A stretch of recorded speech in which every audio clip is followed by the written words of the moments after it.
I had never ever meditated in my life, ever. And meditation to me was mystical, right? And I was not mystical. I was this scientific guy doing experiments, even if it's related to out of the body, chakras, it's scientific. And everything was so obvious, you know what I mean? It's so weird to explain because it was not like something, oh, an explosion happened and then fireworks and then blah, blah, blah. No, everything became simple. From that point, even up to today, depression never came back. Welcome to the MaxArc podcast, where we awaken together and share our greatest gift with the world. I'm really excited about my guest today, Luciano Melo, PhD. Luciano is a researcher in awakening and has a lot of deep experience himself. So welcome to the podcast, Luciano. Thank you, Max. I'm very excited in being here as well. And let's see what's going to happen. Yeah, I'm really happy. Wonderful. So let's start maybe with your own experience, your own journey in spiritual awakening.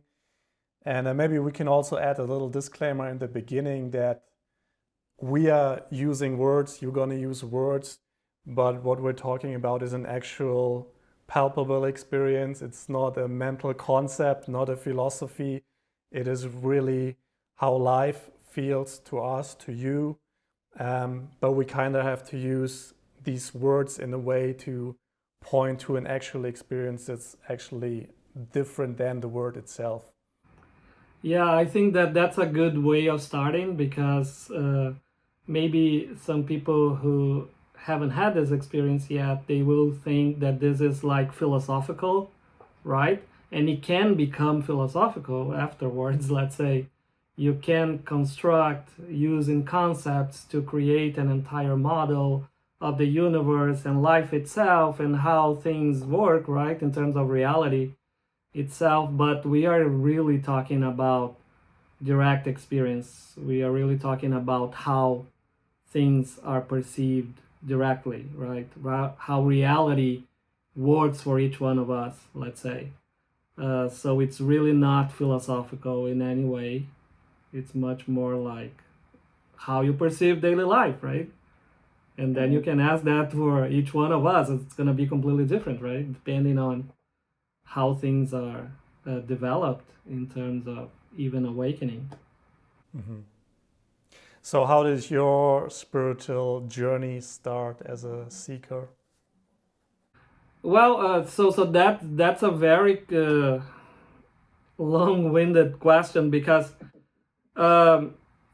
I never thought myself as a seeker in the beginning. I was always, since I was an adolescent, interested in what we would call spirituality, or trying to understand why we are here, right?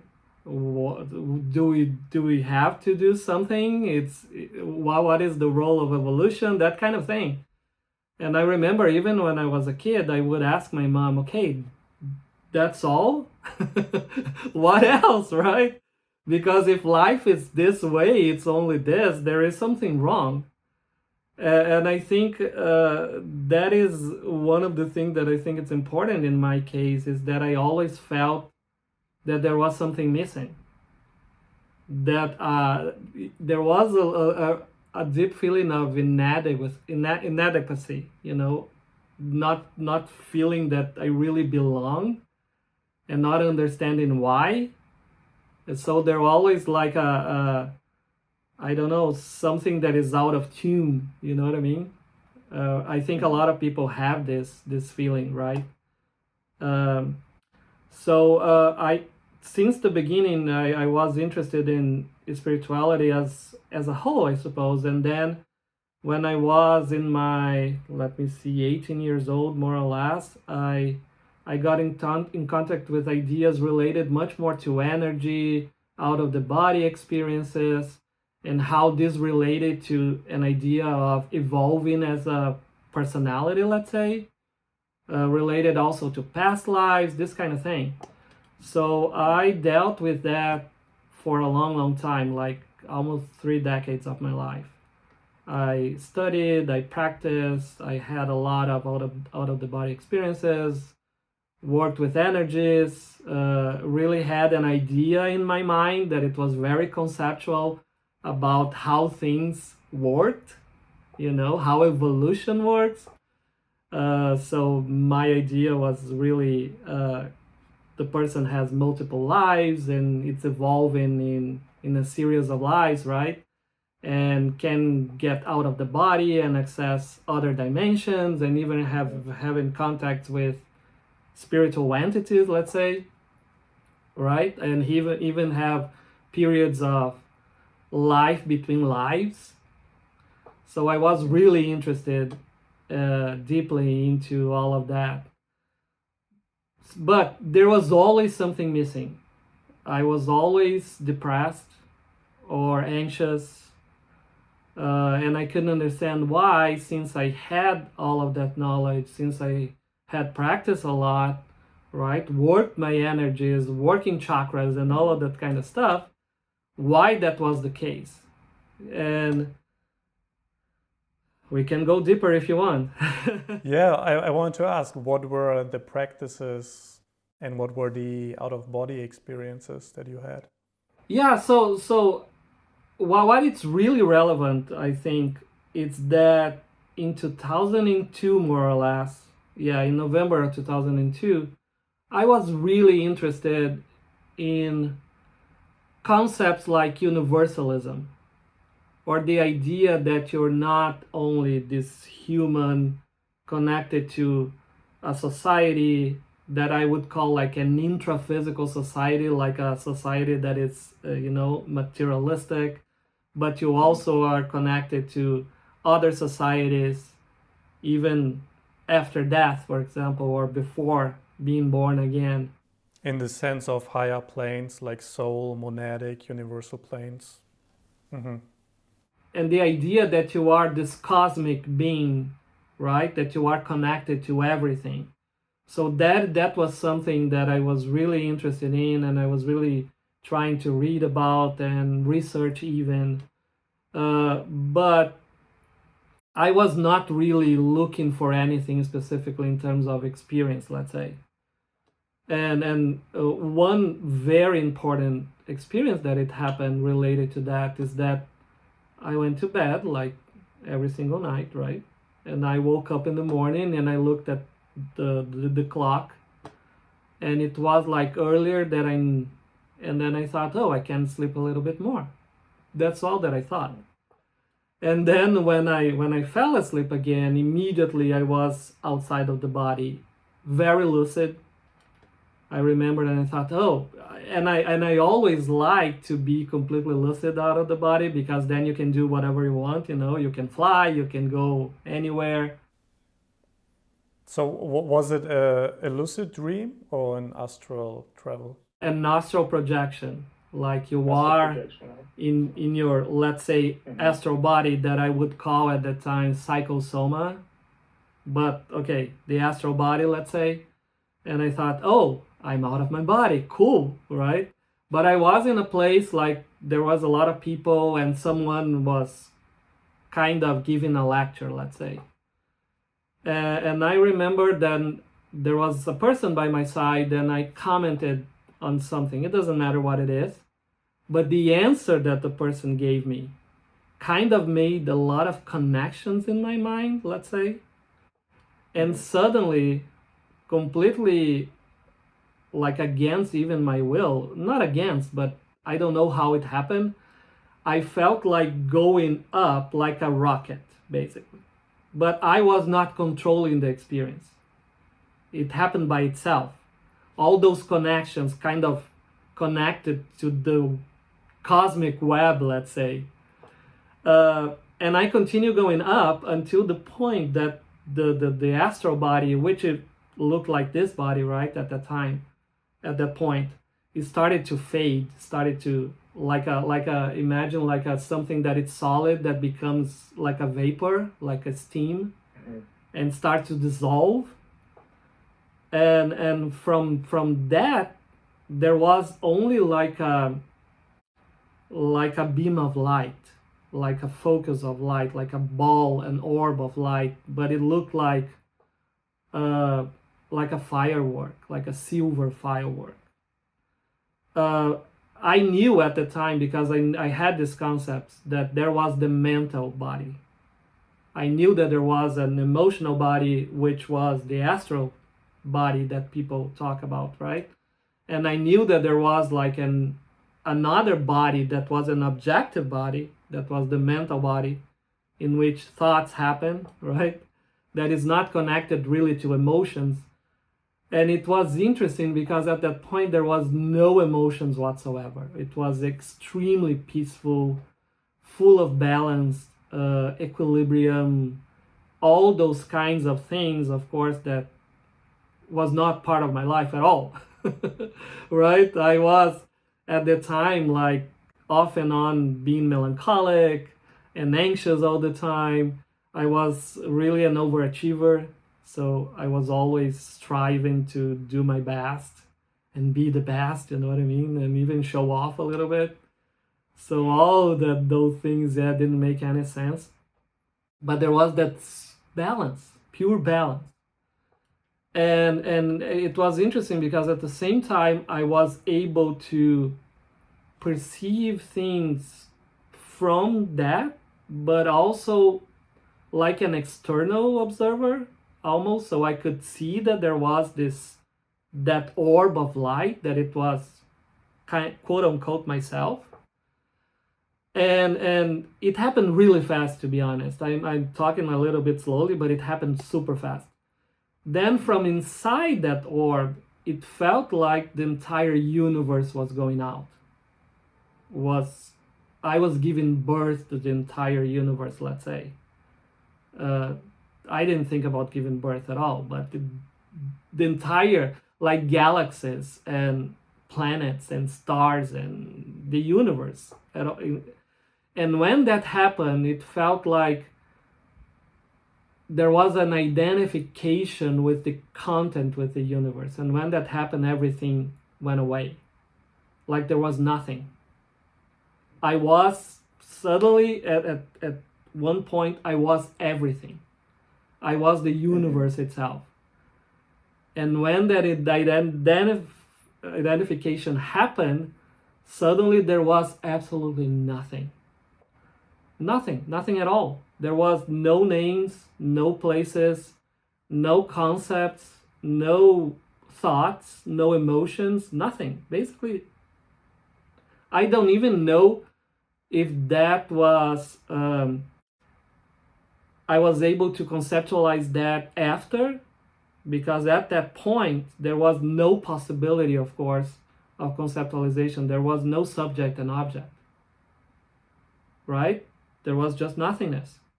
But that nothingness was everything, right? Now, of course, I understand, but at the time I couldn't. And what happened is that I started to go back in stages again. From that point, I became again that ball of light. And that ball of light started to descend, and I could feel the astral body becoming more dense around and becoming like this body. And I remember that I continued coming down, and I entered my bedroom from the ceiling, and I saw that my body was even laying down on my stomach, which is a very bad position to sleep, by the way. and I saw that my body was in bed, and I saw that I was like entering my body. And when the astral body or the psychosoma touched my body, I jumped from my bed. Mm-hmm.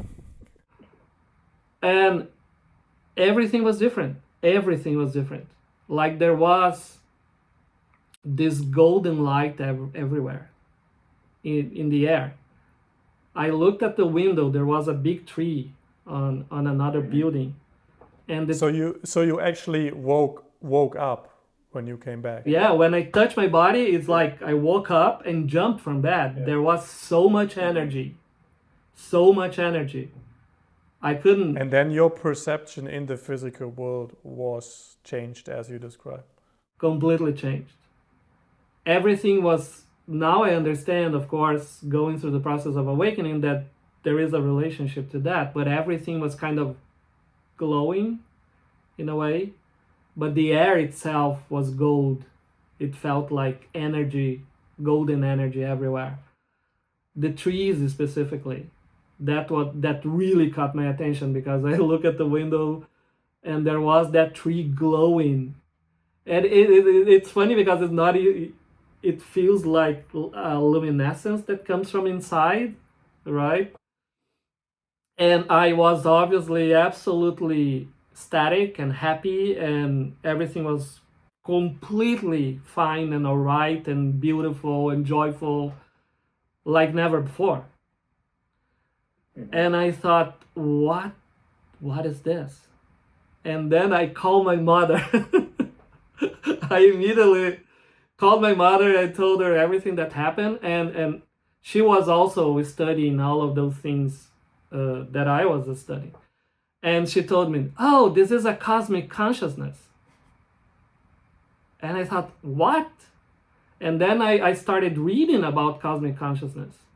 So it is kind of a different kind of framework in a way, because the things I was reading was much more connected to astral projection. So there was this idea, for example, at the time, that the cosmic consciousness is when you really get to that point in which there is the mental body, and the mental body expands itself and it feels itself like the entire universe. But what really caught my attention was not that. What really caught my attention was that moment of nothingness. And I thought, that is what is special about this. At that time, I thought that is pure consciousness. That is pure consciousness without anything else, without anybody, without any name, without any reference, right? Without any conceptualization. That is the real deal. But at the time, I couldn't understand that it was related somehow to awakening, because there was nobody around me, and I never had read anything about it related to awakening. Even so, I decided to start buying lots of books. I even bought books of people talking about Ramana Maharshi, and I thought, this guy, yes, I know what this guy is talking about. I remember.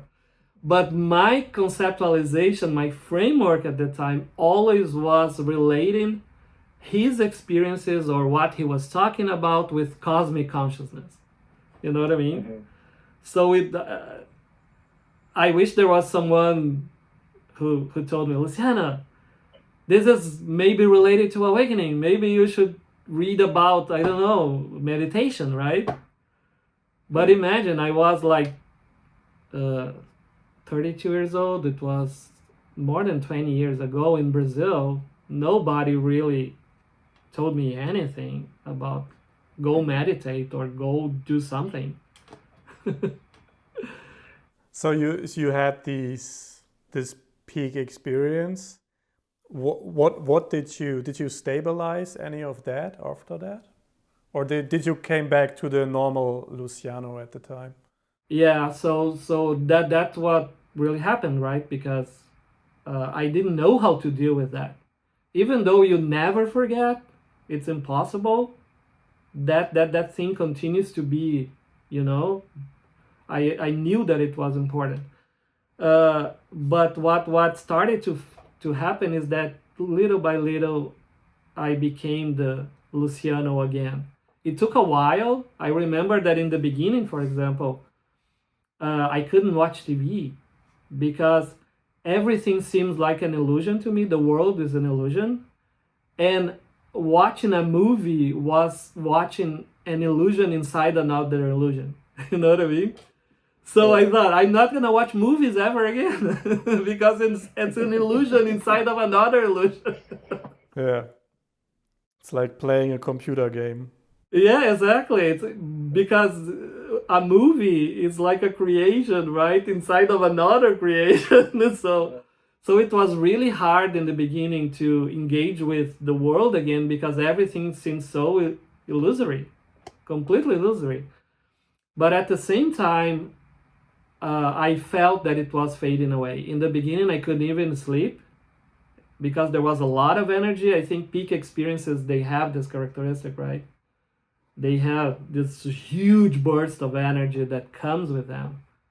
And that starts fading away, and I started really perceiving, oh, that old Luciano is coming back, like the depression, the anxiety, the need to perform, the need to be accepted by everybody, all of those things that we know that are related to ego self, right? Mm-hmm. And especially, I think, since I didn't have really a framework that could give me some basic information of how to understand what had happened and how could I extend that or even go deeper into that, right? Because I simply didn't do anything. Of course, I didn't meditate at the time, so I could have, for example, in the next day, try to sink into that, right? But I didn't do it. Mm-hmm. I continue with my life. But what it's interesting to me is that in the period in which the experience was still very present, there were a lot of other elements that I started to notice. For example, I would walk on the street and I would look at something, and then suddenly I was that. And that would happen really fast. And then I was like Luciano again, you know what I mean? Can you give us an example of how that felt? Yeah, so I remember because the very next day I had to go to another town that was kind of nearby, and I took a bus. And I remember I was sitting in the bus thinking that the world is an illusion, you know. And then I look at the window, and there was like the normal woods that, you know, that you go on a trip and there are woods and the landscape, let's say. And I remember I was looking at the woods, and then suddenly I was the woods. I felt like I was the trees, the grass. Mm-hmm. I was all of that landscape. And I felt like, oh my goodness, it's so interesting to be a tree, because it's so connected to this, you know. It's not like us, that we are always moving and thinking and having different experiences and being disconnected from the flow of life. It felt so like super flow of life, super, you know, clean. And then I would come back to myself, let's say. But I had those little experiences all the time. And of course I couldn't explain. But what it's interesting to me is that in my framework at the time, the idea was that consciousness evolves.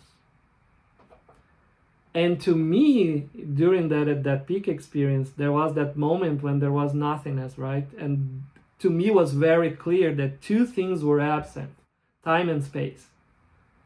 And I thought, okay, if time is absent, consciousness, pure consciousness, cannot evolve. It's impossible. There is no time. Mm-hmm.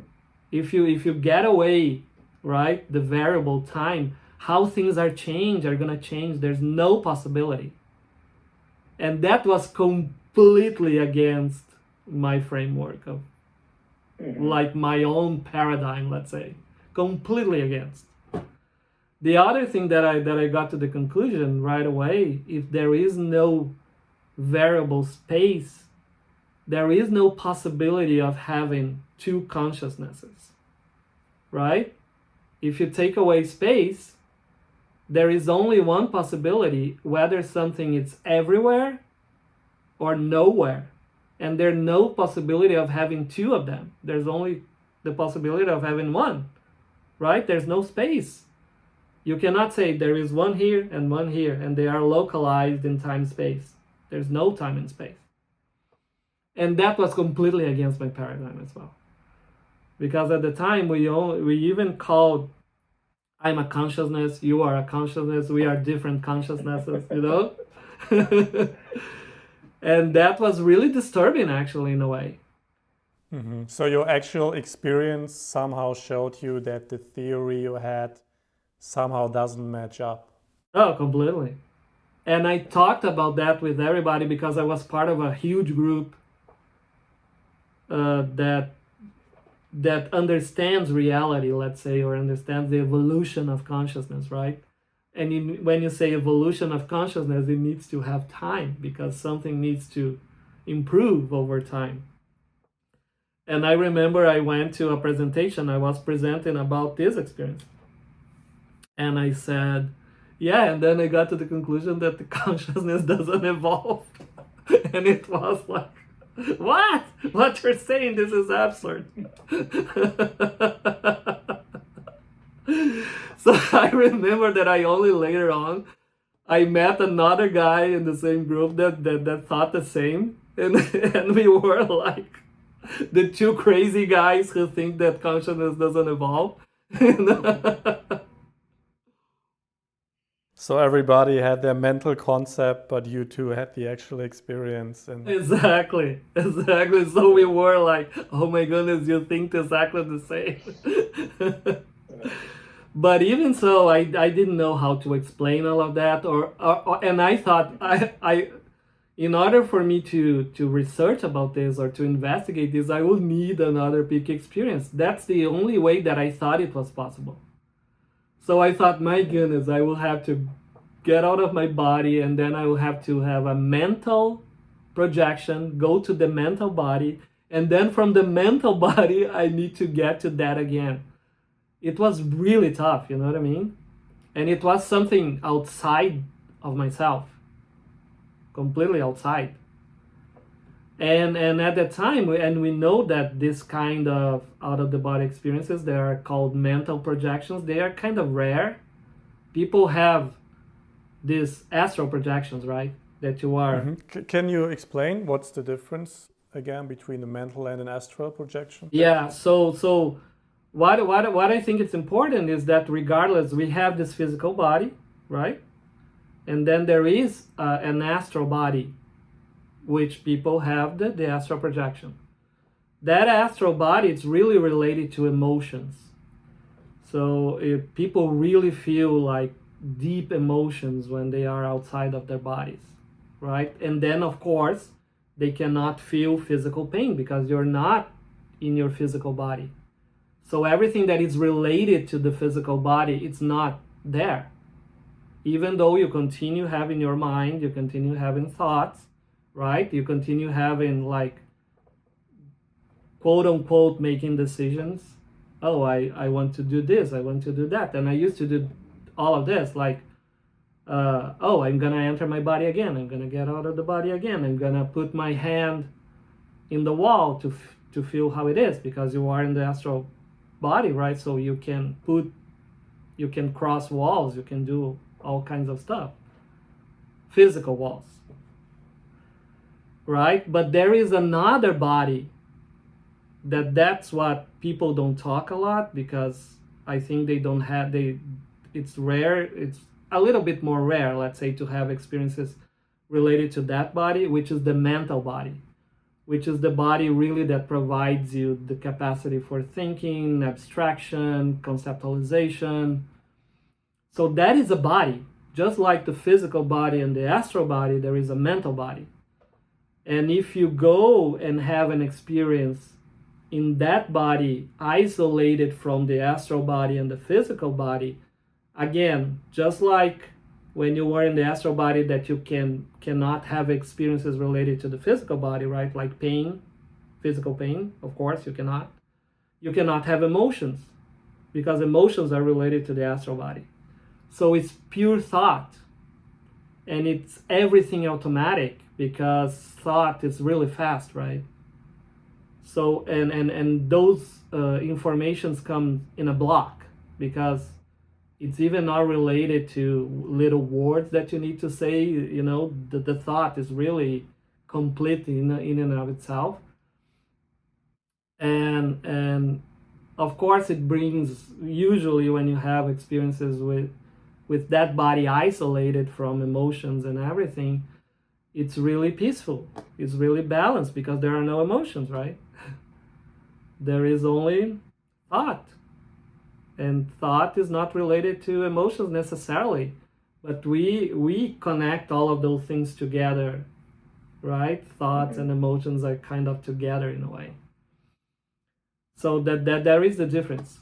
And then in my mind, there was something else even that was beyond the mental and the astral and the physical, which was pure consciousness. And for me, I got to the conclusion with that experience that there is something that is pure consciousness that is not bound by time and space. And then I thought, okay, so in order for me to investigate that in terms of direct experiences, I need to go through all of the process of getting out of my body, and it's really hard. I didn't plan to do it. I just went to bed and woke up the next day, and it happened. So how would I do everything again? By will, let's say. So to me, in my mind, was something very complicated, but I tried. Okay, so yeah, so that was, I think, the very first experience, knowing that there is something that is fundamental to everything, let's say, and not knowing how to access that again. And at the time you would call that consciousness, right? Pure consciousness, yeah. So from those early experiences, let's say peak experiences, what was your path then to have a stabilized experience, a stabilized awakening? I have a friend called Mike Lydon. At the time, he was also connected to the group I was connected to. And he was always interested in cosmic consciousness as well. We are both super interested. And we started talking about and exchanging books. And he was much more open than I was, I think. I was much more very kind of within my paradigm. Even with that experience, I was pretty much understanding the experience through the paradigm. And he would be the one, because he lived in the US. At the time, I lived in Brazil. He's American. He would go and interview Bernadette Roberts, for example, which is she died, but she was a nun, a contemplative nun, and she wrote a book that it's a very interesting book called The Experience of No Self. So he was this kind of person who would be interested in interviewing everybody everywhere. And then he gave me her book. This was what? Gosh, more than 10 years ago. And I read it and I thought it was fascinating, but I couldn't really still understand what she was really talking about, right? But I remember I always thought, okay, I'm doing, at the time, I moved to the US. So I had that experience in 2002. Then in 2009, I decided to move to the US to do a master's and a PhD, change careers completely. And while I was doing the master's and PhD, it's when we really started exchanging information. And I thought, oh my goodness, now I'm super involved with this master's and PhD. It's going to be really hard to find time to really, dedicate time to this. But regardless, we continue exchanging. And then one day, in 2017, I think, so probably 15 years after that peak experience, he told me about Finder's course. Yeah. Mm-hmm. So because he continued to be connected to everybody, right? And trying to find things. And he said, Luciano, there is this course. I think you should try to do it because it's related to these things that we keep talking about. And at that time, I was even writing my dissertation. And I was traveling to other countries to do research. So it was really complicated to dedicate any time to that. But even so, I paid the amount of, and I decided that I would do the course. But I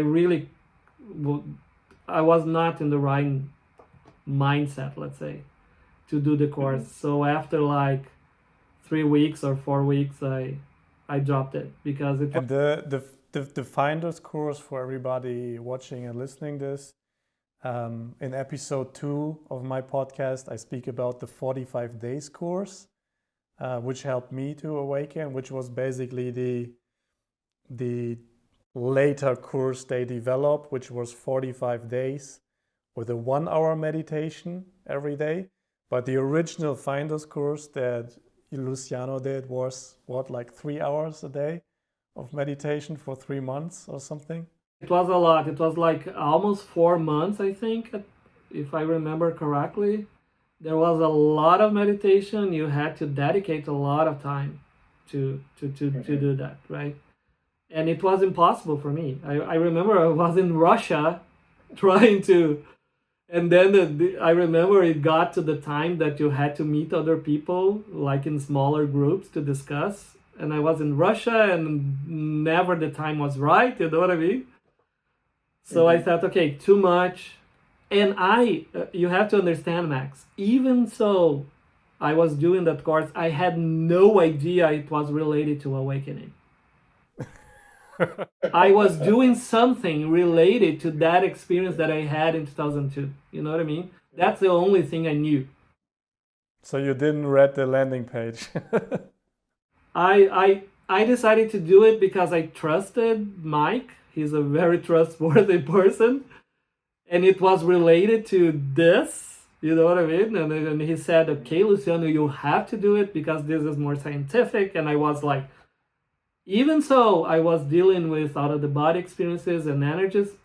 It was within like a scientific framework, right? Having experiences, having experiments, and really reporting the experiences afterwards was not like mystical anything in my mind.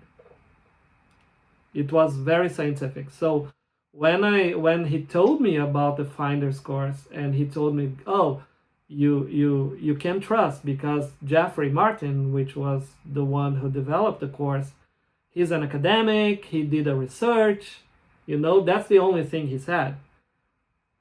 And I decided to do it. But of course I dropped it completely. That was 2017. So finally, I continue having like big depression, especially during the PhD, because there's a lot of pressure, right? And a lot of anxiety during the PhD.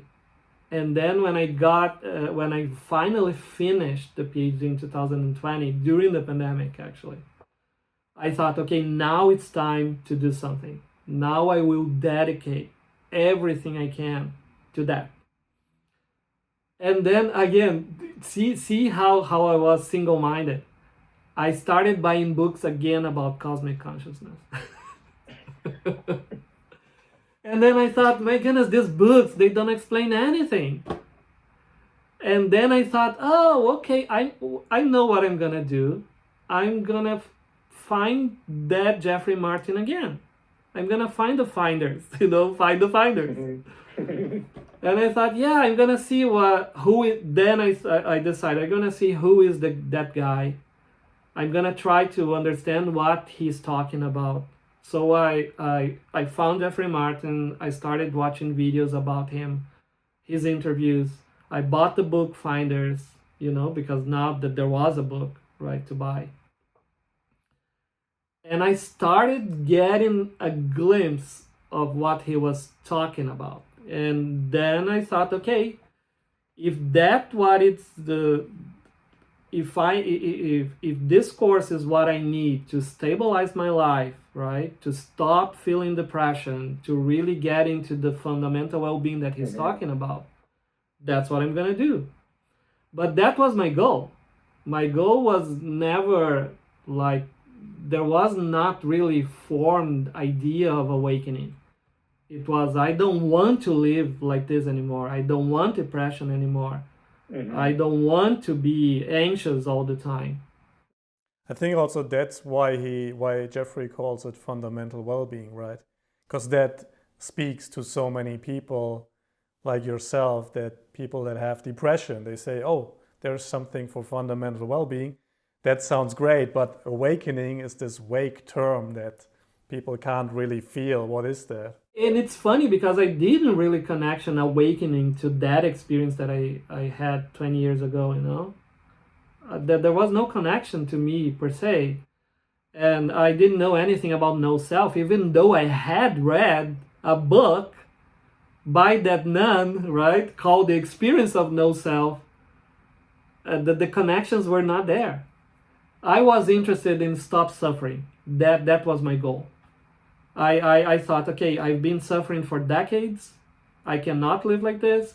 If there's a way of getting out of this, and this guy is saying that there is, right? Buddha said that like hundreds of years ago, so centuries ago, but to me it was Jeffery Martin that was saying and what interested me, it was in a secular scientific package. That was attractive to me at the time. I can trust this guy. He went to the university. He had a PhD, you know what I mean? I finished a PhD, so I can trust him. He's one of yours. Yeah, at the time. Of course, now I don't think that way anymore, obviously. But at the time, it cannot be mystical. It cannot be, you know. In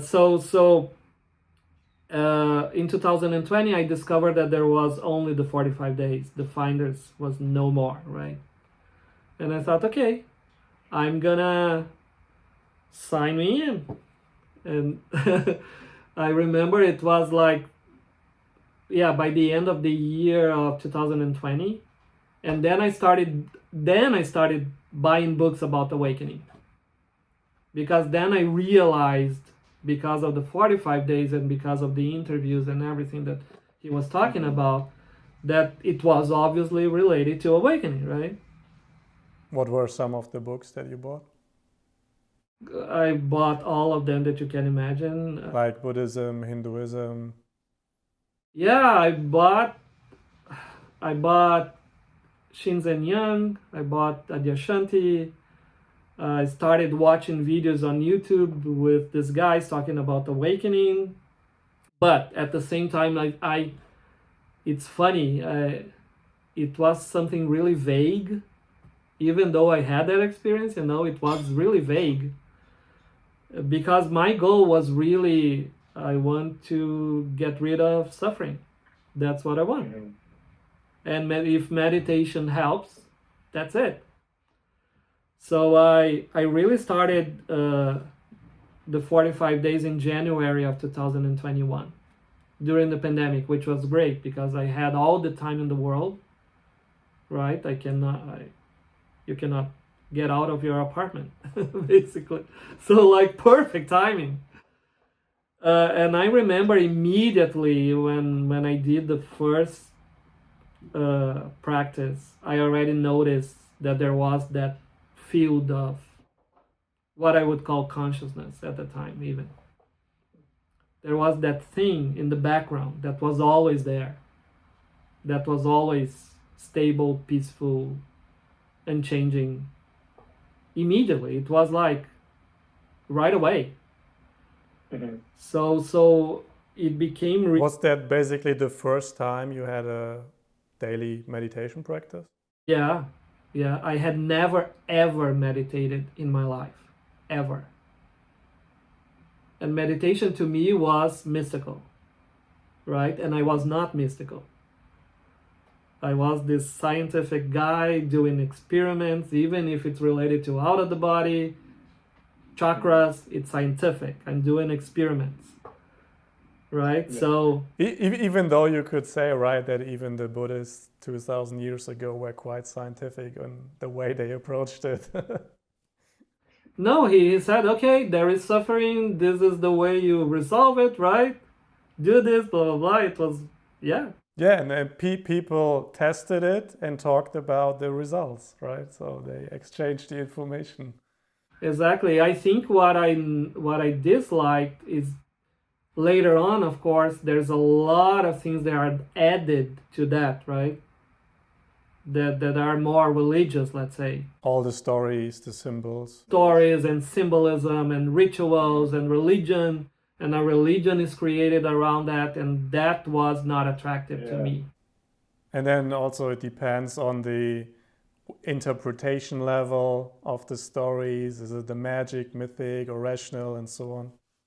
Ramana Maharshi was great because he's very direct, right? He's not religious at all. He's saying, look, it's this way, blah, blah, blah. It's direct experience. Even though, of course, now there's nobody experiencing anything, but regardless, at the time, direct experience. So when I started right away in the first technique, because the 45 days, of course, if people don't know, it's related to a protocol of the practices that work better with like the largest number of people, right? So the first practice is really the breathing. Pay attention to your breath. That's it. But when I started doing that, immediately I noticed that there was that background field that was always there. So it became like really easy to connect to that. And I think that was the first time that I thought, oh, okay. So I can connect to that whenever I want to. Even though, of course, it feels like there is an effort always, right? I need to sit, I need to relax, and then I need to go deep and then connect to that. It's really separate from you.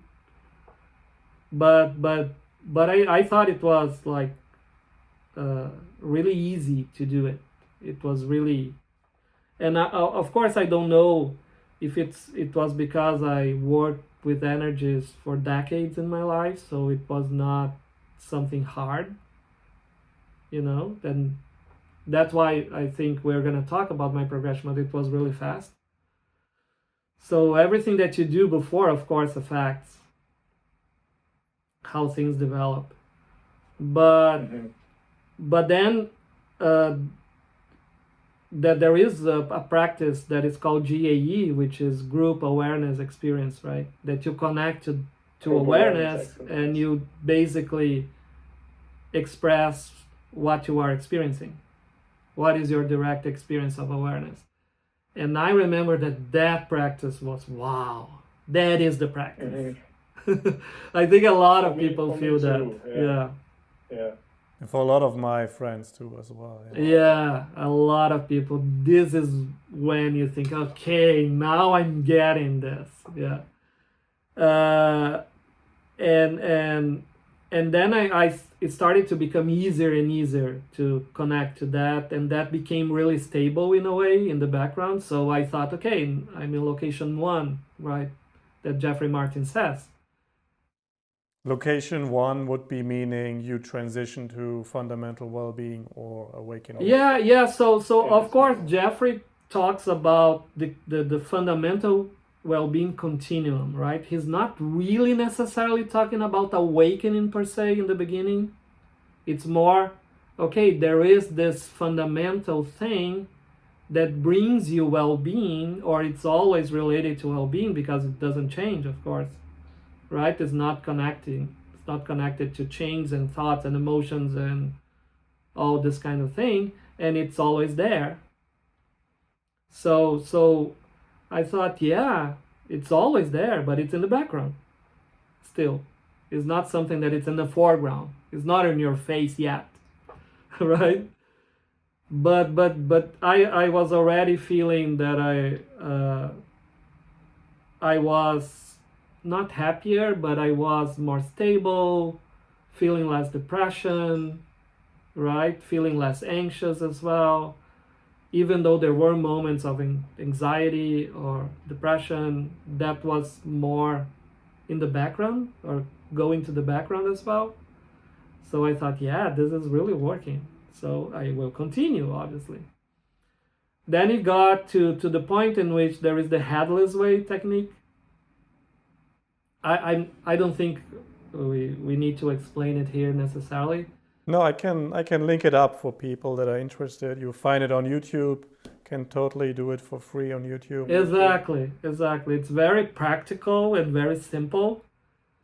And I remember that it was the week of the Headless Way. So I remember there was the little video of Jeffery talking about Headless Way. And I did the practice and I went directly to a GAE. During the practice, nothing really happened. But in the middle of the GAE, suddenly everything had changed. Like there was this spaciousness everywhere. And everything was simpler. And I was thinking, why am I so worried about myself? That doesn't make any sense. That's ridiculous.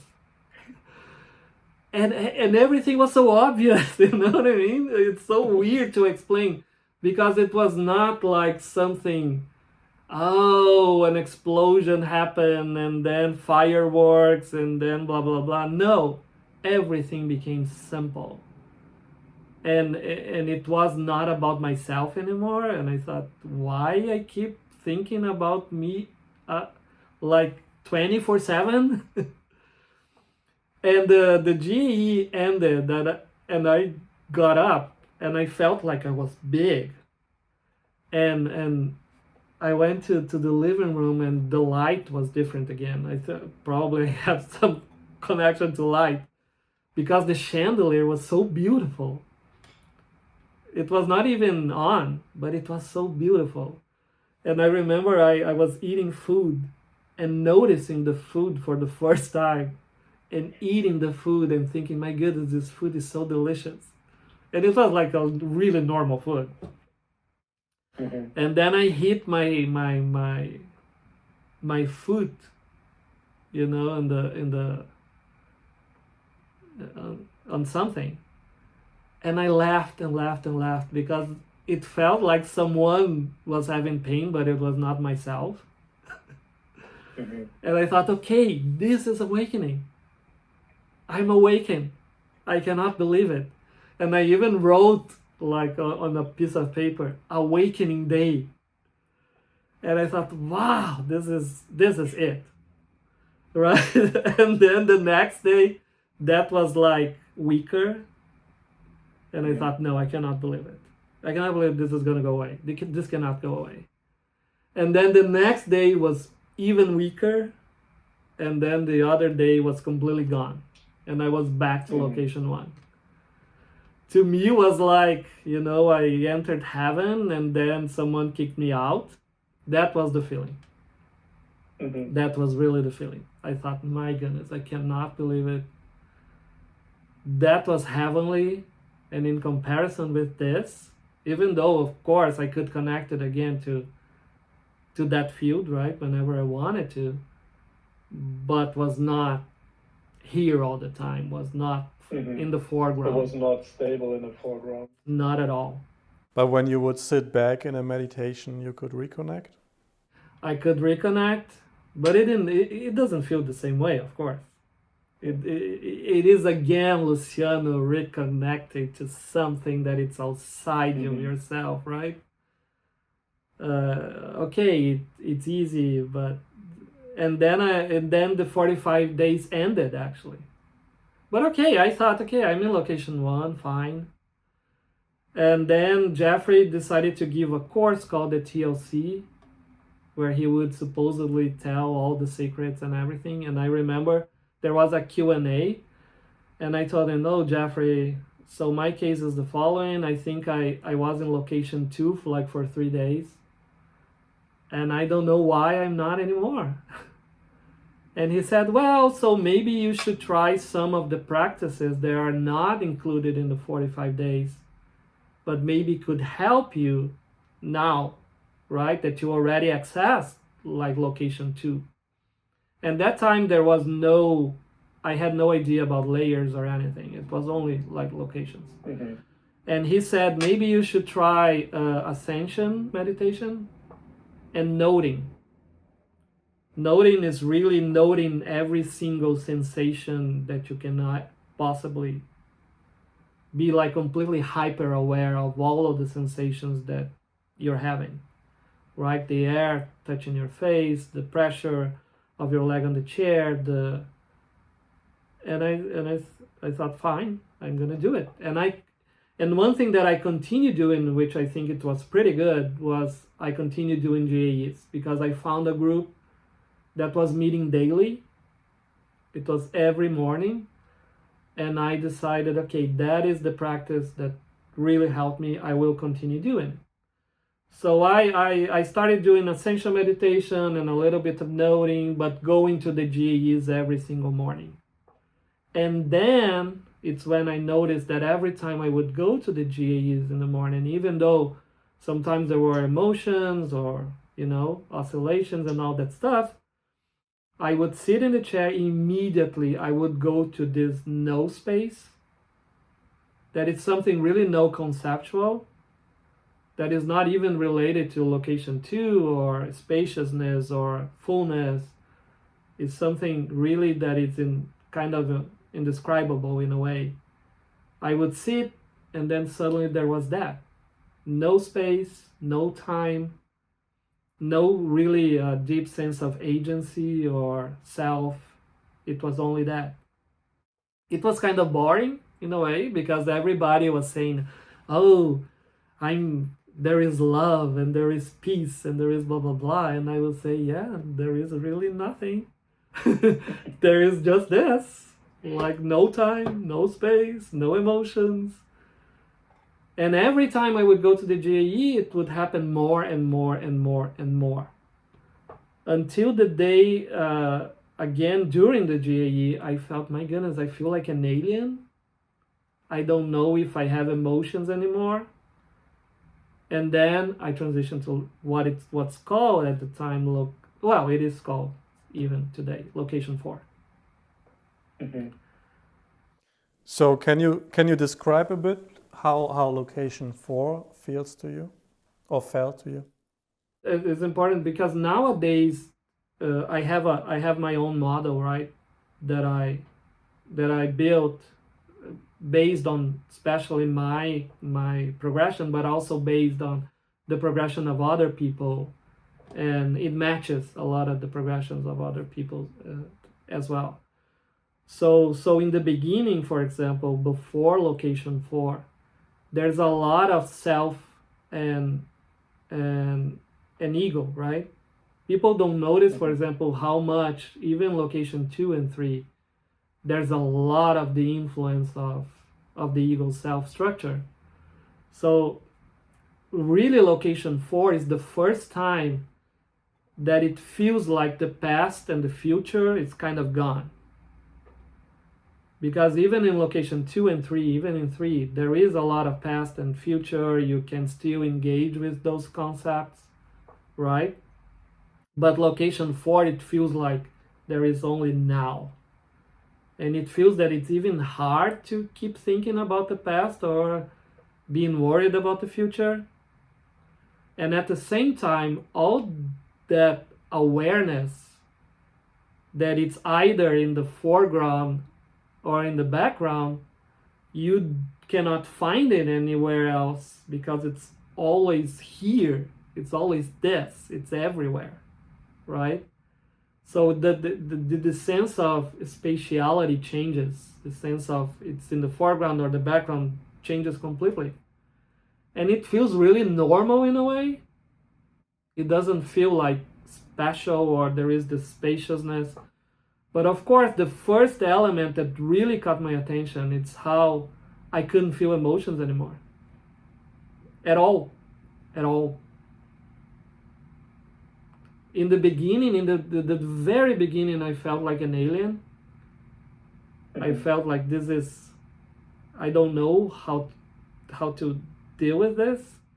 But it was not dysphoric or negative in any way. It was a huge relief for me because decades of depression, anxiety, right? That suddenly there was zero depression and zero anxiety. I would watch like the most nerve-wracking movie that you cannot, that one that you are like this on your seat, right? Oh my goodness, what's gonna happen? I wouldn't feel anything. I remember my dog died when I was in location 4. It was completely different from when my dog died when I was in no location at all. So would you say that in location 4 there's quite a dissociation or nihilism? Like a dissociation from emotions? Not nihilistic at all at the time. It felt like, okay, this is the way things are. You notice that there is no agency, so things happen by themselves, let's say. But that was not really in my awareness. To me, it was everything was pretty normal. That's the way things are. There was like this really calmness, so I cannot say I was happy because there were no emotions, right? But I was really satisfied that depression was completely gone. That was like the hugest relief. So there was no happy emotion, but your well-being was still quite high. But even so, it's hard to use the word well-being because that doesn't really make sense. But there is a stability, right? A huge stability. Mm-hmm. Nothing really changes. Things happen by themselves and you don't care. But what I noticed as well at the time that I was wanting to be completely alone. I really didn't want to connect to anybody else anymore. Stories was like really not interesting to me. If someone would start saying, "Oh, you know what happened yesterday," I thought, why this person is interested in this? That doesn't make any sense. So location 4, it's interesting to talk about this because a lot of people say the same thing. Is really one of the moments in which you want to be alone. You really don't want to be connected to people because people means a lot of stories, a lot of emotion, a lot of up and down, and that doesn't make sense to you. You know, it's not even that there is a rejection, but that doesn't make sense. So why would you engage with that? Because usually most people that are not awakened, they like to talk about the stories and the attachment and aversion of their personality.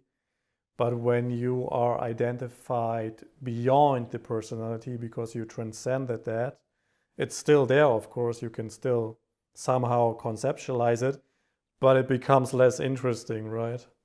Yeah, it's interesting that you use the word transcendence because I think that's the case. You feel like you are above that, or it's something that doesn't interest you anymore, right? So because someone would say, "Oh, you know what my boss told me, and I was really distraught, and then I felt this, and now I hate my boss, and now I don't know if I'm gonna continue working." You don't have any connection to stories. If something happened yesterday, it happened yesterday, it's not happening now, right? So why you are thinking about that? But it is really the first time that the now becomes really obvious.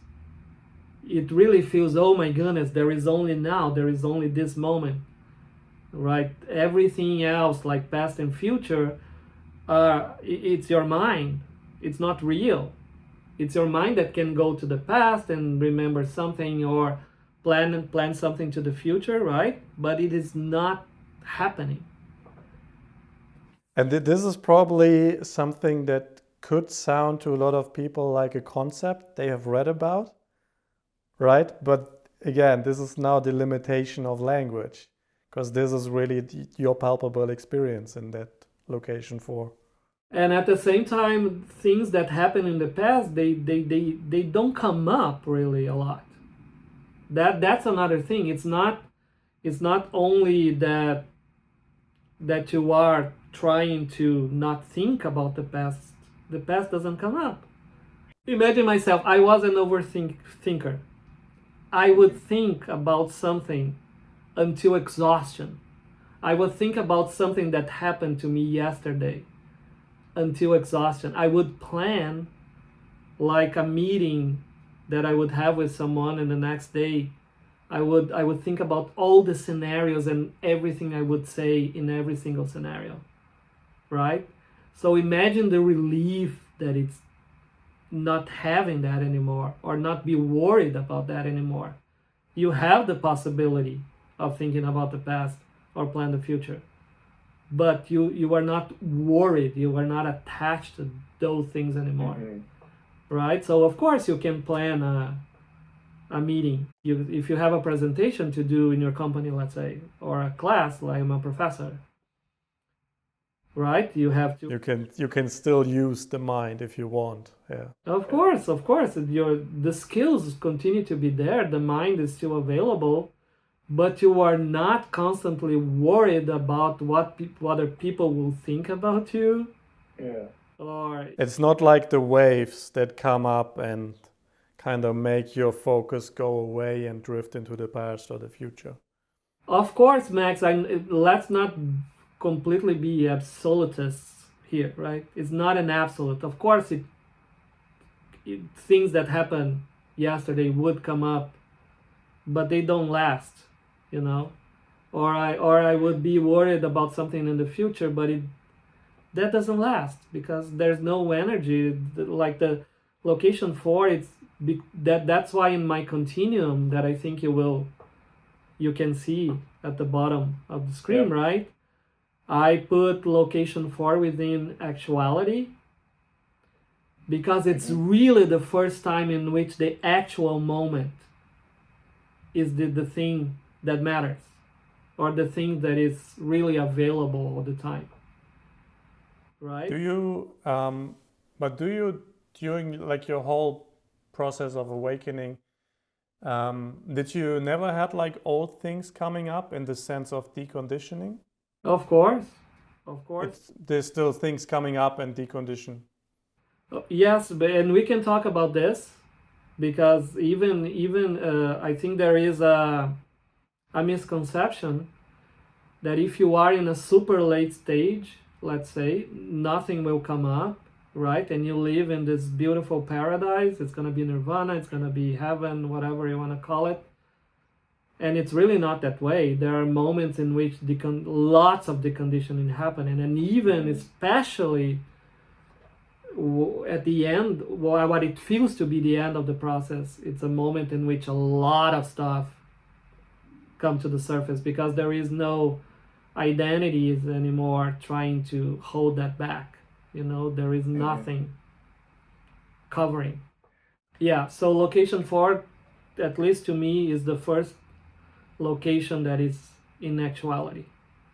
So locations 1, 2, and 3, they are in ego self plus actuality. Right? Location 1, for example, is the closest to ego self. People don't realize when they are not in any kind of progression, let's say, that it's really almost pure ego and self, really. Like everything is mediated by ego and self. There is no present moment. There is most of the time there's only past and future. People don't really notice that there is only this, right? Yes. They are always talking about the past or thinking about the future. Of course, they only, I think, are connected to the present moment, which to me doesn't exist anymore, but regardless. When they are like, I don't know, in a game, let's say, having fun, right? That they are not thinking about past and future, but it's an unconscious thing. They are not really conscious that is the present moment. You know what I mean? Mm-hmm. Yeah. So the present moment is really unconscious. It's really in the background. And what is in the foreground is this push and pull between past and future. And everything is it's mediated by the ego self. And what do I mean by that? For example, you look at a tree. You are not looking at a tree. You are looking at a version of a tree, and you add a layer. It's a beautiful tree or an ugly tree. I like that tree, I dislike that tree. That tree reminds me of something from my past or not. That tree is an oak tree or is another kind of tree. You know what I mean? And that is all the time. And you really notice those layers, of course, when those layers are not there anymore. It's always in hindsight. It's always when something kind of disconnect. It's when you realize, oh my goodness, there was so much that I was added to the scene, to the herd, you know? Mm-hmm. And it's automatic. It's all the time. You don't even notice because, of course, why would you notice, or how would you notice? You notice when it goes away, right? Mm-hmm. So that's why, for example, even location 3, which is that kind of location in which people feel connected to everything. There is joy. Sometimes there is feelings of divinity, right? I'm connected to the universe. I'm connected to God. There's really happiness and love, or universal love. But it's still, there's a lot of self, because I am that. There is the I am. There is the person being connected to something. Yeah, and I was exactly 1 year in location 3, as I've told you before, and yeah, it felt really intense and really beautiful. And now I sense that I'm probably in location 2 since a Buddhist retreat.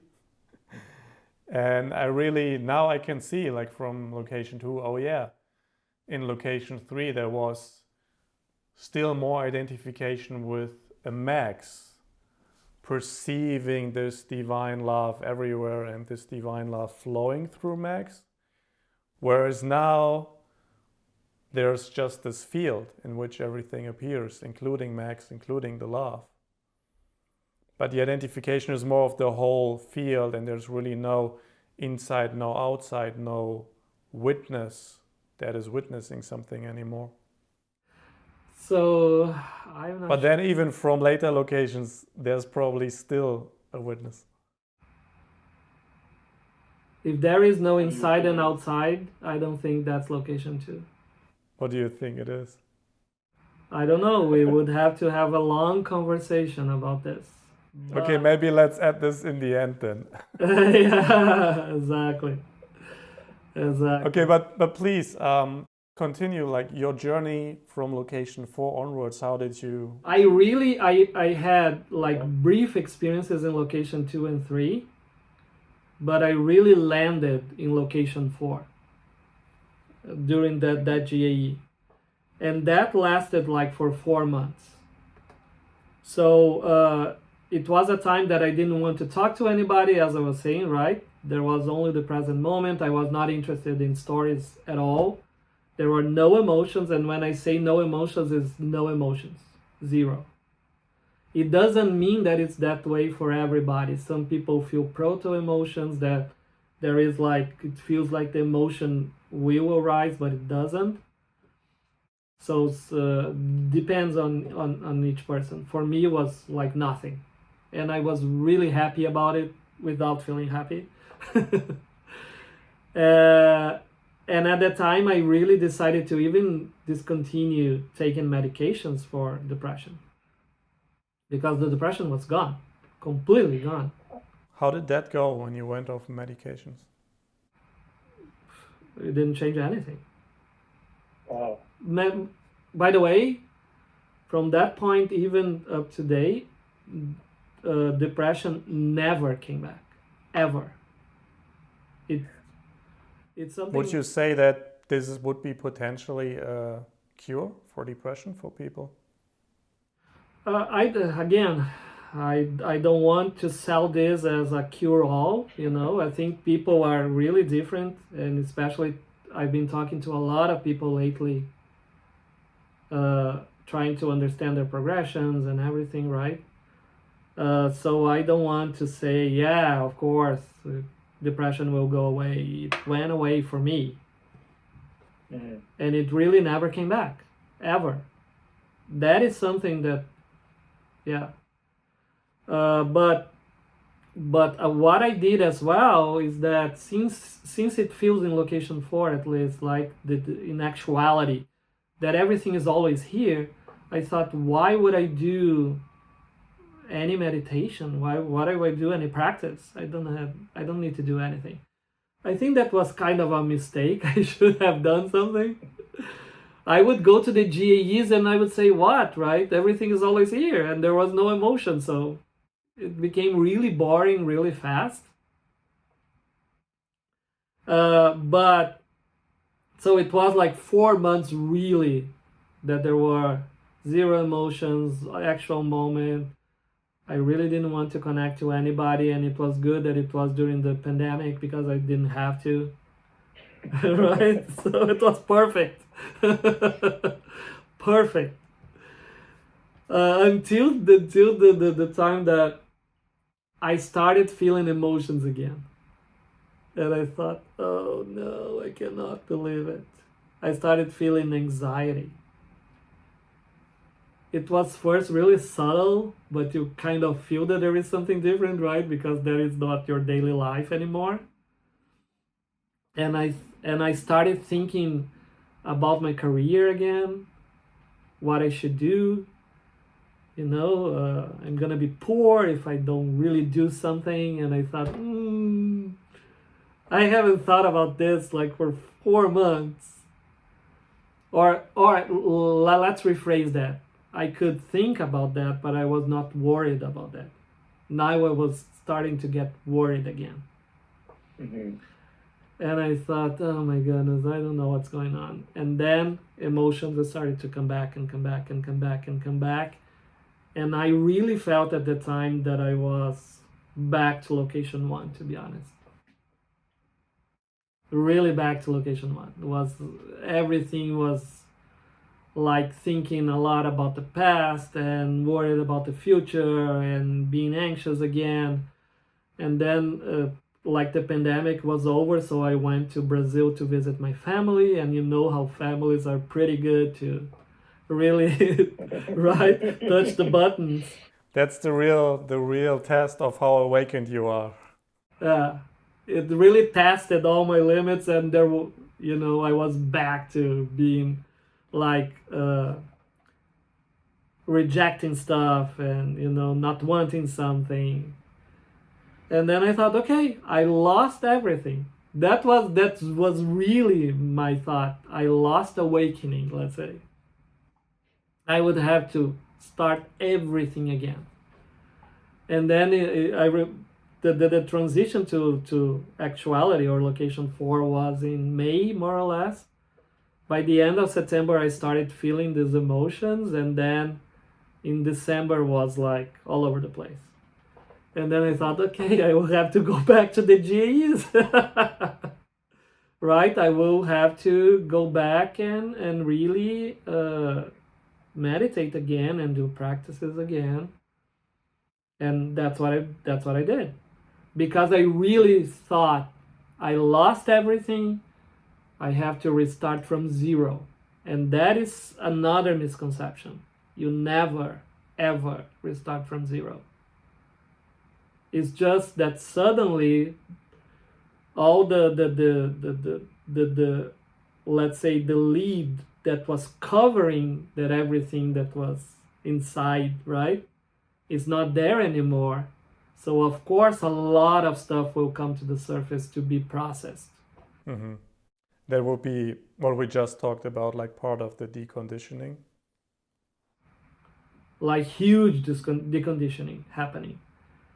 But of course, that deconditioning was so strong that it kind of covered the awareness, let's say, right? Covered this that was always there. Now it's covered by a lot of things that are coming to the surface, and you cannot hold them back. That's the interesting part. That is the difference, I think, when you are not in this process. When you're not in this process, you do, of course, you cannot hold them back forever, but you try to do all the stuff, right? Yeah. Even take medication. And when the things then came up, was there still sort of an aversion against it, or could you just accept it? Of course, no, not acceptance at all. I wanted to go back to location 4. That was my goal. I never thought, oh, I want to go further, you know, I want to go back where I was. I was, quote unquote, happy in location 4. So my goal was I'm going to go back to the GAEs, I'm going to restart meditating, and I'm going to go back to location 4. That's my goal. Because I don't want to deal with this, you know? Mm-hmm.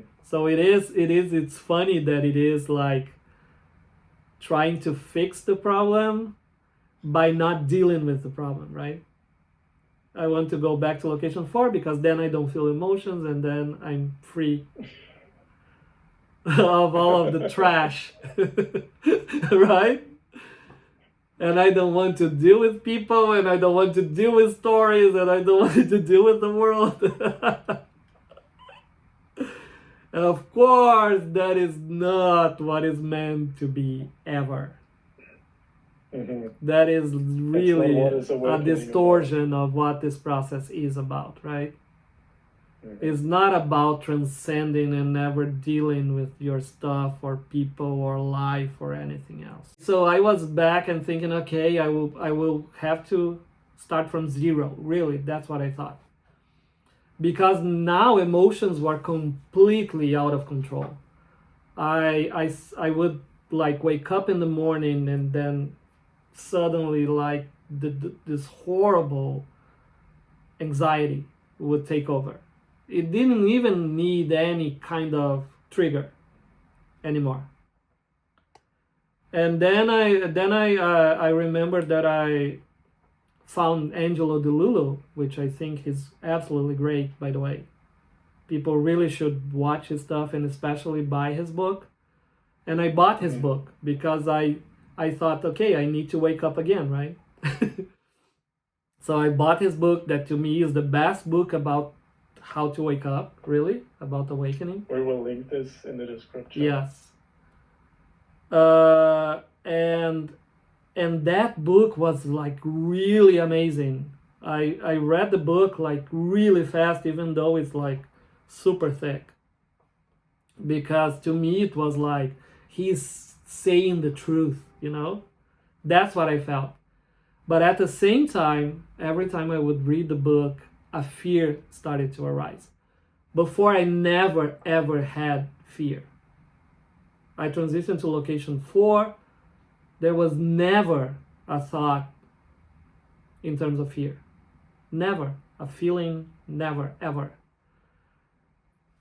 The feeling was this guy is telling the truth, and the truth is scary. Because that's what it's important. Only that moment I understood that awakening was related to the idea of no self, even though I had read about no self. Right? So I realized in order for things to go further, at that point, of course, my idea was the self would have to be destroyed. Right? That's not the case. Let's be completely clear about it. But that was my idea. The self needs to die. The ego needs to die.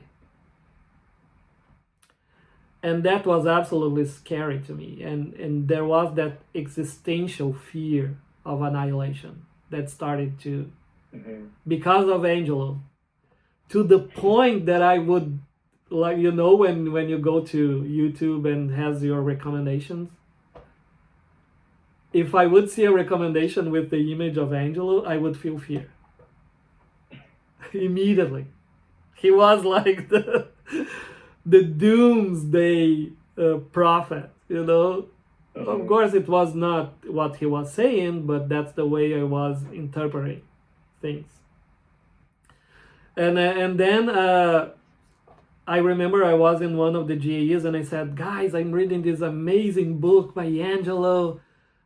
This guy is incredible. For the first time, I'm kind of understanding what this is all about. And then one guy said, yeah, but he will give a talk to the POK community, the perfectly okay community, like in 10 days or a week from now. And I thought, okay, that's my chance to talk to this guy. Mm-hmm. Right? Because when I was reading the book, I sent an email to him. Oh, I really need to have a session with you. And of course, he doesn't do one-on-one sessions anymore because it's impossible for him, obviously, right? Mm-hmm. The entire world is trying to have a session with him.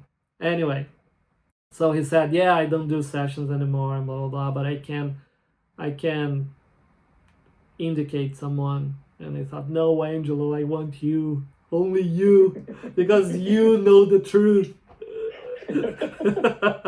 So funny. And then during the POK, I finally talked to him and I said, Angelo, this happened. I was 4 months in this paradise that it's not even a paradise. Now emotions are out of control. I lost everything. And he said, dude, first of all, you had an awakening, period. So you are in the post-awakening phase. You know, that, you cannot imagine how that felt right. Mm-hmm. Because I thought I lost everything. And then I even started doubting that I had an awakening. I thought I didn't have it. Those 4 months, it was not. That didn't exist, right? And then he said, what you have to do now is shadow work. Mm. Yeah, and then he said, and then I said, okay, so what should I do?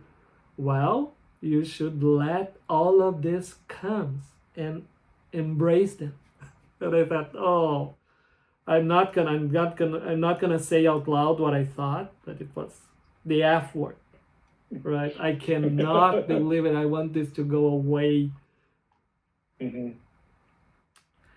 And then it was really the first time that I decided to, even during the GAEs, to let that come, to really embrace it, because I didn't want it.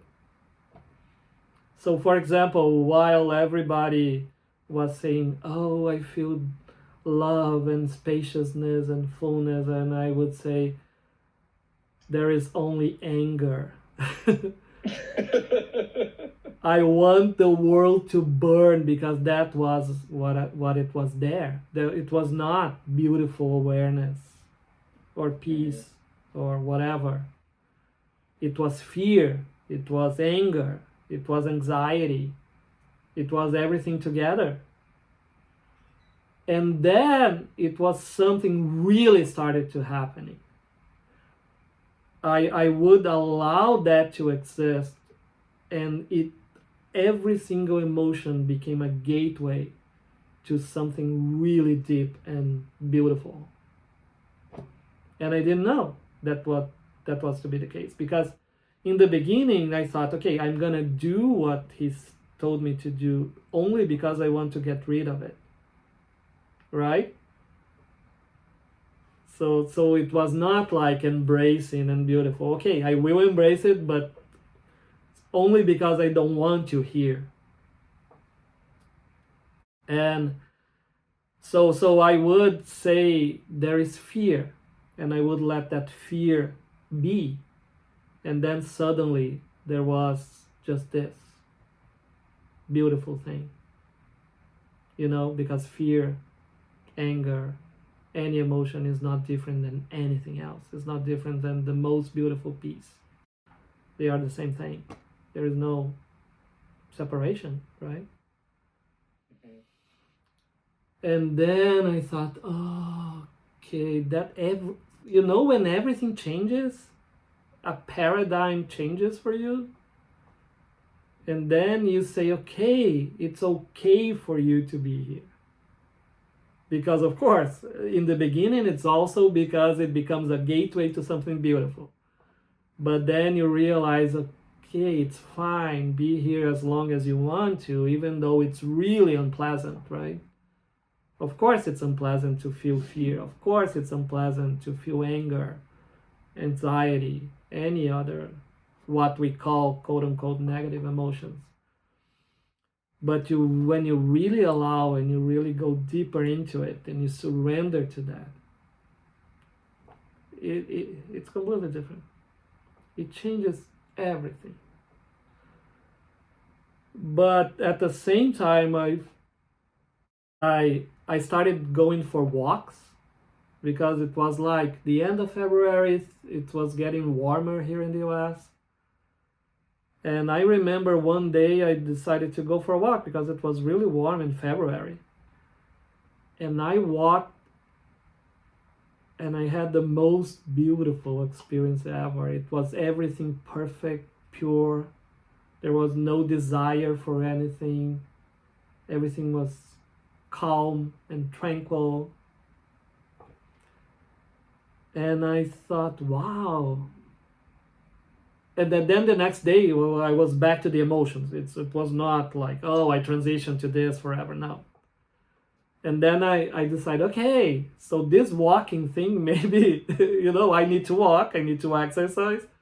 At the same time, I could use the walking to meditate. Why I don't do this?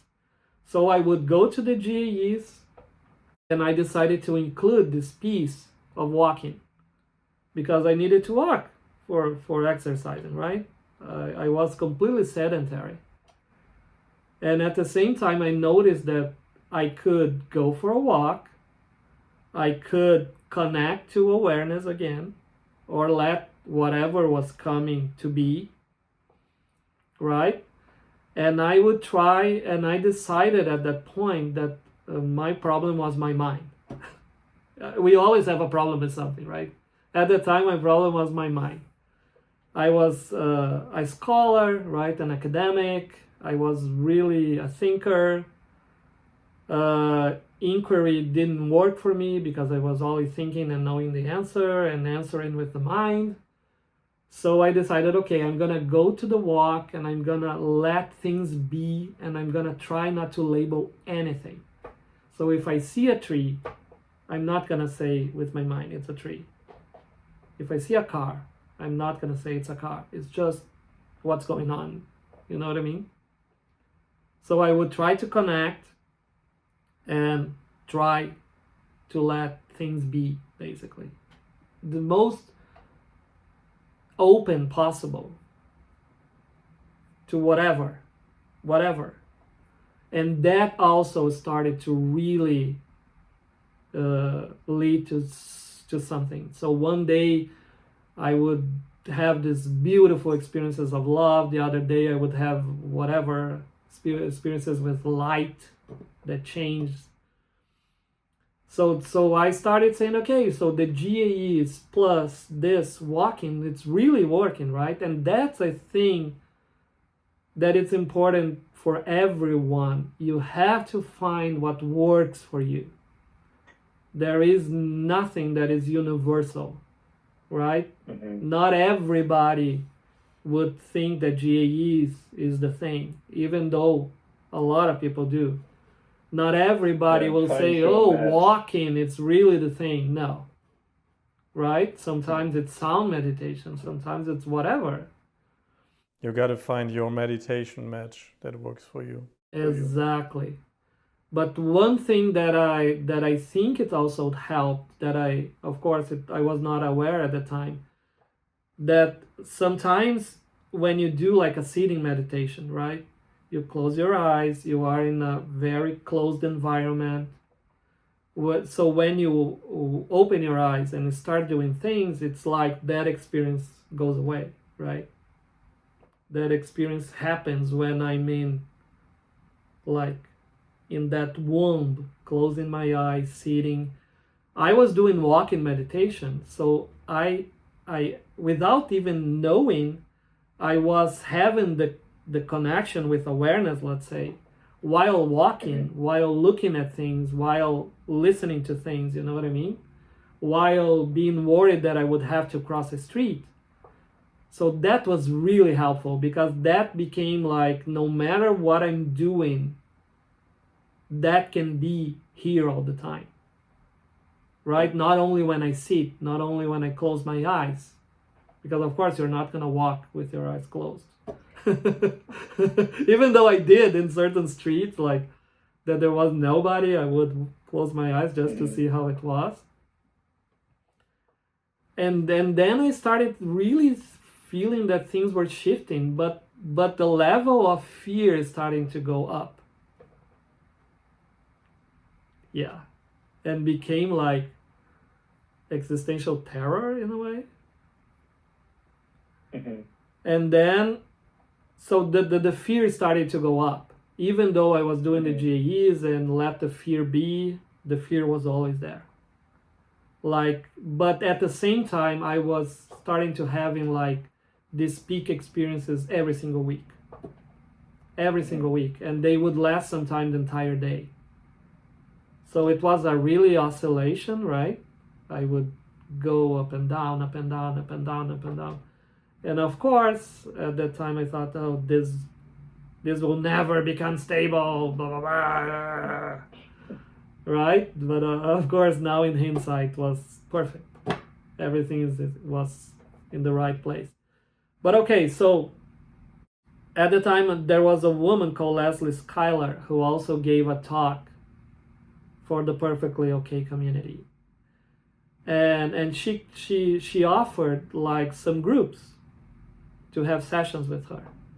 Everybody thought, oh my goodness, this woman is really advanced, she's really talking about the advanced stuff. So a lot of people wanted to do the sessions with her, and I decided, okay, I want it as well. So she has these amazing PDFs with all kinds of topics like identity, fear. And I told her in the first meeting, oh, look, I need your PDF on fear because that's what's going on with me right now. There's only fear. And she said, no, we need to wait because first we need to talk about identity and talk about whatever. But okay, so there was one PDF that she sent after one of the sessions that was the PDF on will, willpower. And I got the PDF, and then there was a question that was more or less like this. The PDF was talking about how controlling we are, right? That we want to control everything, we want to control our lives, and blah blah blah. And it started to talking about that it was time to get the hands out of the steering wheel of the car. And I thought, I've never done that in my entire life. I always wanted to control every single aspect of my experience. And even of the process of awakening, I want to control everything, obviously. And then she said, yeah, so it was a PDF that talked about surrender. And I thought, oh, I've never done that. And it would say, yeah, you can even use a mantra, thy will be done. You know, those words by Jesus, thy will be done. And I thought, do I have the guts to do an experiment about this? I thought, I'm going to do an experiment. I'm going to try not to have control about anything in my life for a month, let's say. Because I was thought, I don't know if I want this. And then added to the walking and the GAEs, I decided to let go, to not have any expectations if I would ever awaken again or go into a different kind of location, let things be. And I would walk and I even think, thy will be done, thy will be done. So I really decided to surrender. There is fear, whatever. Thy will be done. If it's fear that what need to be here, fine, thy will be done. And this, and then I think it took like 2 weeks, and there was an online retreat with Angelo. My first retreat ever, right? And it was online, it was fine. And 2 days before the retreat, she gave us a PDF about fear finally. And then I thought, okay, so I'm gonna go to this retreat and it's gonna be about fear. but I'm not going to have any expectations because I don't want to control anything at the same time, right? That was... But then I read the PDF about fear. I had all kinds of fears. I have fears of the truth, fears of annihilation, fear of fear itself. She lists all kinds of fears. And I thought, okay, whatever, I'm gonna go to this retreat, and whatever happens, happens. I don't care, or I care, but I'm gonna try not to care. That game, right? Mm-hmm. And okay, the retreat started. There was a lot of fear. But I would do some meditations during the retreat and would come down, would be really peaceful, then the fear would come back. And it was like this. The first day was totally like this. And then by the end of the day, every single day there was a sound meditation, which is basically a woman playing crystal balls, right? I never had done that. And I thought, okay, I'm gonna go to this session. Honestly, I thought it's gonna be really silly. And probably I'm gonna be super annoyed by the sounds. But since I'm not trying to control anything, right, I'm gonna go to the session with open-hearted, or at least trying to be. And she said, well, it's best if you lay down, put your headphones, and really let happen whatever needs to happen. So, okay. I thought maybe I'm gonna have like non-dual kind of experiences, like I am the sound, that kind of thing. But I thought, okay, I will let happen. I mean, immediately when she started playing the sounds, there was only the sound. There was nothing else in the universe besides the sound. It was really weird. And the sound started to become like devoid of meaning. Suddenly it was not even a sound anymore. And I started thinking, oh, it's only a sound because there is someone attaching a label to something. There is someone giving meaning to that as a sound. And I thought that could be anything. It could be a building. It could be a flower. And we will discuss this later. This is potentiality, when you realize that anything can be anything else. Mm-hmm. It's just a sound because you labeled as a sound and it manifested, right? But I was, and there was like no emotions whatsoever. There was nothing, just the sound. And then suddenly it was not even a sound anymore. It was just a construction. And then I don't know how a koan came to my mind. So I don't know if everybody knows what a koan is. Please explain. So I don't know if I will explain completely correctly, but of course, especially in Zen Buddhism, there are these little stories, let's say, that the monks used to tell people. And they are really stories in which you don't understand the meaning. Sometimes it's a question, but it's worded in a way that you don't know really how it's possible to answer that question. And the idea is really to bypass the mind so you can have an access to reality itself, right? So it's actually a pointing. Yeah, it's a pointing. So there is a famous one that I think everybody knows. What is the sound of one hand clapping, right? Mm-hmm. That is a koan. I mean, you don't even know how to answer that, right?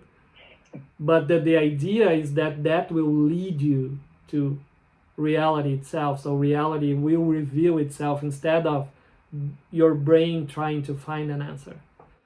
And I had read a book like probably a month prior to the retreat. A beautiful book, really well written, that I really recommend, that it's called One Blade of Grass by Shuck. I don't remember his first name. The guy really writes really well. He's really a writer. And he talks about his experiences and how everything happened for him. And at one point, he finally found like a Zen Buddhist teacher. And then he talks about koans in the book. And I never used koans at all to try to wake up or to progress or anything. To me, it was just something that Zen Buddhist people do, right? But he talked about one koan that he describes in the book to be a very important koan, apparently, in Zen Buddhism. That is, the koan is this, is stop the sound of the distant temple bell. It's not even a question. It's this. This is the koan. I don't know why at that moment in which the sound was not even a sound, of course it's related to sound, right? But it popped into my mind that koan. Stop the sound of the distant temple bell. And immediately the sound revealed itself as silence. I always have goosebumps, remember, always. It was like the universe was telling me, look, everything that you look, everything that you feel, everything that you think is something. It's actually silence. That you cannot imagine, because it's not something that you think. It was a revelation. The sound was silence. And I thought, mind blown, right? Mind blown. The mind, there is nothing to do with intellectualization, conceptualization, understanding something. It was the universe revealing itself. And then she stopped playing the sounds, and there was just this silence inside of me. Instead of that sense of self or sense of being that is there within you, there was like pure silence, a void of silence. And I got up and I thought, wow, that's really weird. I have nothing inside of me. Only silence. And it felt like perfect, of course. Because before there was like fear and anger and emotion and like, right? Your inner world. There was an inner world. And now there was no inner world. There was silence. And I think, great. But next day, my friend, the fear was like 10 times higher. All that space that was empty was like fear. There was only fear. So if it was before fear, now was terror. And I think, okay, fine. I surrender, right? Thy will be done. And then when it's getting, and I decide I'm not going to even ask anything to Angelo. I'm going to let this happen. Whatever it's going to happen, it's going to happen. When it gets to by the end of the retreat, Angelo decided to do like a group practice, let's say. A guided practice. And it was like this. Close your eyes, pick a sound of the environment. Any sound. Could be the car passing, the air conditioning, whatever. Now try to see if that sound has limits, if there are boundaries. And of course, yeah, you know the answer. But regardless, I think it's good to experience that, right? My problem is that every time I would focus on a sound, it would become silence immediately because of that experience. So I couldn't even find the sound anymore, you know what I mean? Then he said, okay, now get another sound, a second sound, and try to compare with the first sound. Is there a difference? Is there a limit? And I would try to perceive the sound that would become silence. And then he said, okay, and now focus on the sensations of the body. And I thought, okay, yeah, sorry, can I say curse words or not? Oh, Sure. If it's too bad, I'll peep it. Fuck. Yeah, I know what's gonna happen. So immediately when I focus on the body was not different than any sound, right? And it became silence. When that happened, there was only silence. There was nobody.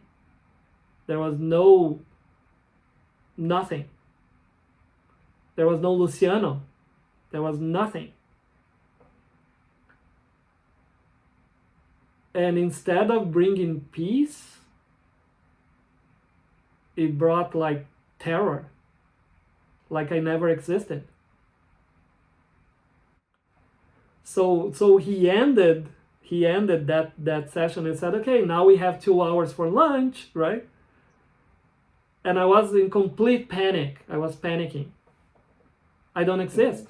I went to wash my hands. There was nobody washing hands. And I think, what I'm gonna do? I cannot call anybody.